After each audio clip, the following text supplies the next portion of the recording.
yung bangganda ko, nanay, Mama Len. Nanay Len, Maganda nga po sa'yo, Kuya Will! maganda yung nanay mo, ha? Sexy.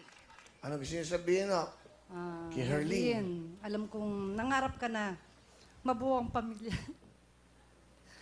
Hindi ko naibigay. Kasi kung ipagpapatuloy ko, dadami lang kayo. Dadami lang kayo. Ano ba ito? Dadami ka lang. Comedy ba ito? Ano ba ito, drama? Tuloy niyo. Dadami lang kayo. So, binigay kita para hindi na dumami yung mga batang naghihirap pa.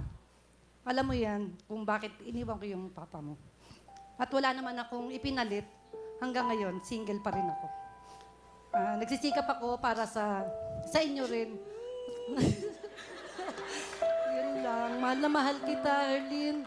Dahil proud ako sa iyo na pag-aaral mo yung sarili mo sa sariling pagsisikap. Yun lang.